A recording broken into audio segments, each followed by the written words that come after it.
आज हम जीवन की लय, शरीर की घड़ी के साथ एक यात्रा के बारे में कहानी सुनते हैं। एक शांत आंगन में सुबह की कोमल धूप के नीचे गुरु अनुराग बैठे थे। उनके छात्र उनके चारों ओर इकट्ठे हुए। उनके मन आधुनिक जीवन के शोर से भरे हुए थे। उनमें से तीन, प्रिया, मीरा और अनिका, विशेष रूप से थकी हुई लग रही थी। उनके कंधे मुरझाए हुए फूलों की तरह झुके हुए थे। गुरुजी, प्रिया ने शुरू किया, हम बहुत असंतुलित महसूस करते हैं। जब हमें ऊर्जावान होना चाहिए तब हम थके हुए होते हैं, और जब हमें शांत रहना चाहिए तब हम बेचैन रहते हैं। अनुराग मुस्कुराए, एक ज्ञानी और कोमल भाव के साथ। तुम अकेली नहीं हो। हम में से कई लोग दुनिया की सबसे पुरानी घड़ी को सुनना भूल गए हैं, जो हमारे अपने शरीर के भीतर है। आयुर्वेद हमें सिखाता है कि दिन चक्रों में विभाजित है, जो तीन ऊर्जाओं या दोषों द्वारा शासित होता है: कफ, पित्त और वात। आइए भोर से शुरू करें। कफ का समय सुबह 6 बजे के आसपास शुरू होता है, अनुराग ने समझाया। ये पृथ्वी और जल का समय है। दुनिया भारी, शांत और ठंडी होती है। ये जागने का आदर्श समय है, सूरज की पूरी ताकत के पहले। ये कोमल गति का समय है, योग के लिए, जो शरीर को धीरे धीरे जगाता है, जैसे कोई फूल दिन के लिए खिलता है। जैसे जैसे सुबह 10 बजे से दोपहर 2 बजे तक आगे बढ़ती है, हम पित्त के समय में प्रवेश करते हैं। अनुराग ने अपनी स्थिर आवाज में कहना जारी रखा। पित्त अग्नि और जल की ऊर्जा है। सूर्य अपने चरम पर है, और हमारी पाचन अग्नि, हमारी अग्नि भी।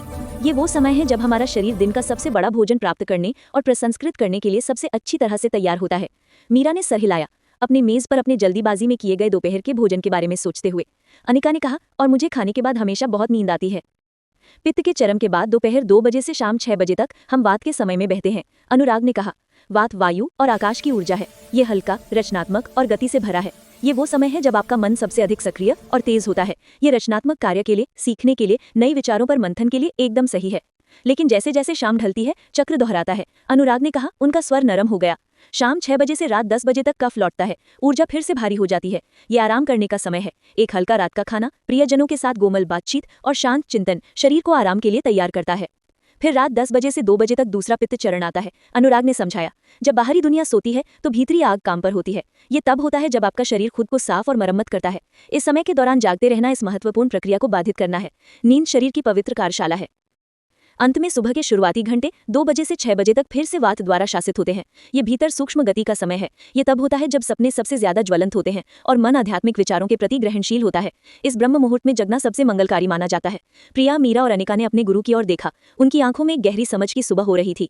ये कार्यक्रम को मजबूर करने के बारे में नहीं था, बल्कि एक ऐसी लय के साथ बहने के बारे में था जो पहले से वहां थी। ये गियर और स्प्रिंग्स की घड़ी नहीं है, मीरा ने धीरे से कहा, बल्कि ऊर्जाओं का डांस है।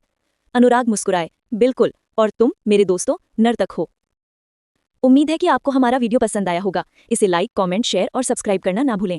हमारे ताजगी भरे योग और ध्यान सत्रों से जुड़ने के लिए दिए गए नंबर पर व्हाट्सएप या कॉल करें। खुश रहें, स्वस्थ रहें। धन्यवाद।